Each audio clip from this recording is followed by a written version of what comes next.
there was a few straggling rosé bottles lying around the flat, and I thought, it's been a while since we did sparkling. So tonight, we're doing a rosé sparkling continued. 3 very different rosés. It's really nice to see so many decent rosé sparklings out there, actually, because I'm finding myself enjoying them much more than I used to. They've definitely improved in quality. I don't know what technologically has changed, but I think maybe wine buyers are more open to take on something a little bit left beam, a bit different. So it's not all Cava Rosé and Champagne Rosé and English Rosé. There's a few other sparkling wines out there. So Vinesack, lowercase, Vinesack. We have Drinks Coach UK. Oh, if you ever want to know why I'm looking that way, is I have a monitor over there so I can see exactly how I'm framed up. Somebody asked me that earlier in the week. But yeah, do send me a message on Insta or on Twitter. Either the Drinks Coach UK or my personal feed. So what have we got here? Well, okay. We have an Italian sparkling. People keep on asking me, why haven't you done any Rosé Prosecco? Well, I'll tell you technically why. Because Prosecco is a variety and it's not red. So you can't have Rosé Prosecco. But I understand what you mean. There tends to be a variety called Raboso that comes out quite often, which might be mixed half and half of Prosecco. So sometimes you see wines called Raboso, which is a kind of like I guess, a replacement for a pink Prosecco, as it were. And we've got wine which really, I think, sits exactly in that spot. I thought it was important to cover all sort of like styles as well. So this is what we call a Charmat sparkling. It's made in a tank. I think I remember saying that Prosecco is sort of lager made from grapes, and I don't mean that as an insult. And also, when you look at the prices, they're not that more expensive than lager. A bottle of this is Martini. You recognise the label. I mean, blimey, that's probably one of the most recognised labels in the drinks industry. Very famous for making a sweet sparkling called ASDA, and they make it very, very well. That's probably this one producer, Gancha, which I possibly like more, but they're much, much smaller and you can't get it everywhere. Certainly difficult to find it in the UK. But so if you want Asti, Martini's the go-to. They make delicious wine from a grape variety, Moscato, Moscato Canelli or cinnamon muscat, which I think I did on the Italian sparkling show some shows back. Look around show 13 or 14, I think it's there. So we have a rosé made by Martini as well. They've really kind of branched out in their sparkling wine aspirations. Then we're going back to a region that I know you all know I like because we did a show on Crémants, and this is a rosé Crémant from a company, Langlois, owned by Bollinger, it brought to this country by Mentzendorf, also a part of the whole business. And that's 100% made from a grape variety called Cab Franc. And Cabernet Franc, the original variety, that's like kind of like the ground zero, the missing link of varieties in Bordeaux is Cabernet Franc. And you'll find that if you ever find a sparkling rosé in Bordeaux, they tend to have Cabernet Franc in them as well. This is 100% Cab Franc, and I think that's a way forward. I would always thought if I made a sparkling rosé, I'd use Cab Franc. We'll see why I like it in a minute. And then at the end, we've got a glamorous, very well respected, top of the line sparkling wine from California. This is from J Vineyards, aka Jordan, as it used to be called. I think it was Judy Jordan. He set it up a long time ago, but now making some of the best sparkling wine in California. And the packaging is always so sexy. There we go. It's got a lovely sort of J on it. And that's a Pinot Noir Chardonnay, classic blend, but being California, made in a rich gastronomic style. And I think it's probably better served with food than on its own. Let's see what we've got. Okay, so, numero uno, Martini Rosso. Well, it was Martini and Rossi is the name of the company, actually. So it's Martini and Rossi Rosso. Now, what is this made from? Well, it's made from varieties that you'd be more familiar with, I think. But there's a couple of unusual varieties in here, which they add, which is rather clever. Number one, they add some Riesling Italico. Now, before you get any ideas, that's not Riesling. Riesling Italico is a variety which, for whatever reasons, has been given the moniker Riesling, but actually started off in Croatia, where it's known as Krašvina, where also in Slovenia it's known as Lasky Riesling, which was the Queen Mother's favourite wine, apparently. They used to ship it from a place called Ljutomer in the former Yugoslavia, now Slovenia.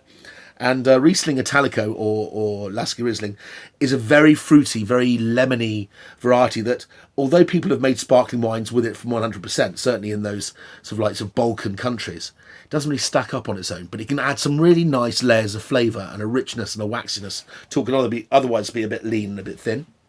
The other variety they've put in this, and actually the colour, now I'm looking at it, is a bit of a telltale, is a variety which is famous for producing the greatest red wines in Italy for me, which is Barolo and Barbaresco. Yeah, it's got Nebbiolo in it. And Nebbiolo doesn't have much colour in its skin. And the colour it does have has this lovely, clean rose petal pink to it. And you can see that in this drink. And the Nebbiolo has probably been added simply to create the stain, to create the colour. But very, very clever adjunct it is too, because Nebbiolo is high in acid, so it's fresh and tart and poised.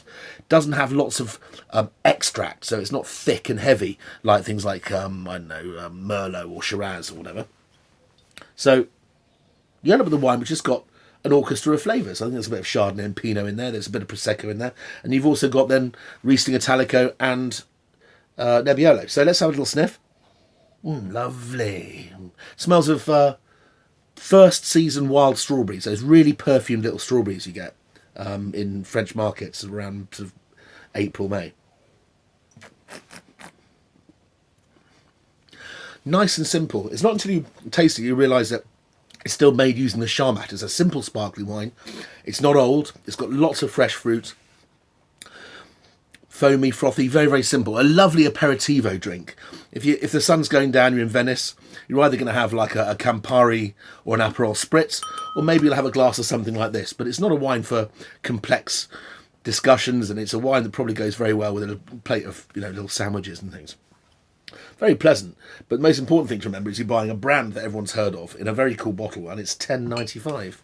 11 quid's pretty good for that, I reckon. Moving on.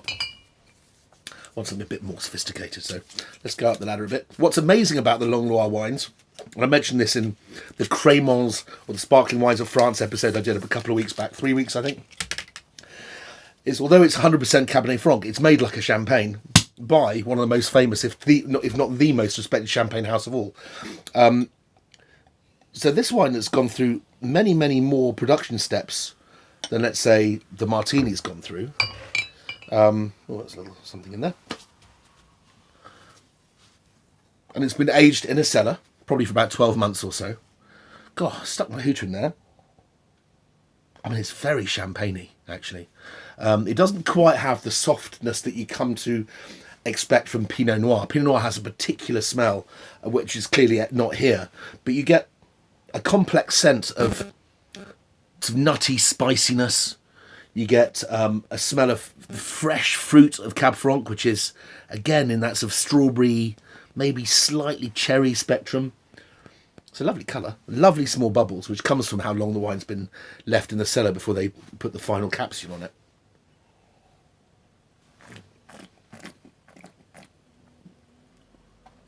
Lovely and dry. It's got some poke to it, though. It's got a bit of a punch. Just as you're thinking, oh, that's lovely and it's attractive and yeah. It sort of gives you a little, hey, don't disrespect me. It hangs on. There's flavour and persistence. I can taste it just as strong now as it was when it was in my mouth, which is always a great sign. Persistence or length of flavour is one of the characteristics we look for in quality of wine, and this has got tons of it. Little hint of fresh almonds, almond kernel. Also like, some raw peanuts. There's this lovely kernely taste, which I quite like. It's kind of a softness. It kind of just rounds off any harsh edges the wine otherwise might have. And that's probably from the autolysis, from the aging of the wine as well.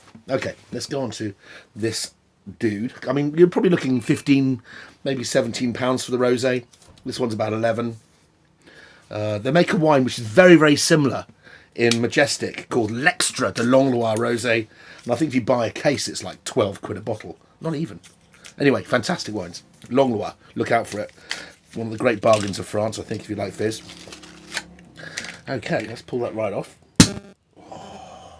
Now, this has had some proper treatment. This comes from the place to pick grapes for sparkling wine in California, Russian River.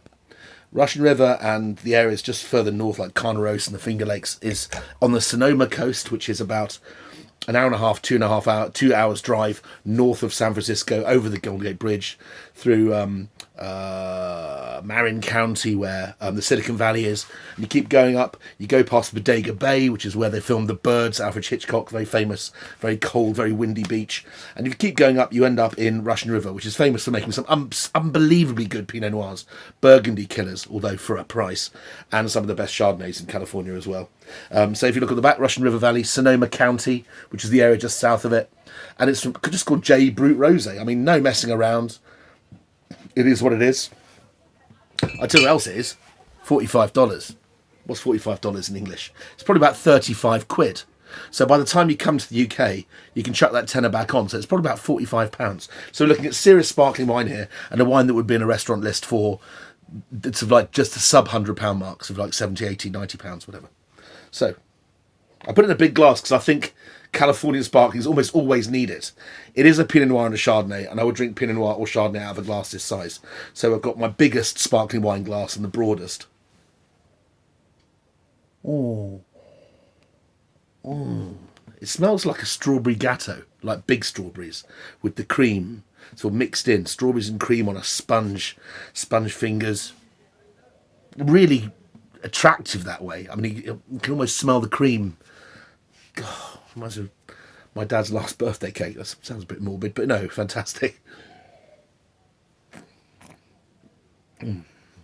Very expansive, very rich, but delicate at the same time.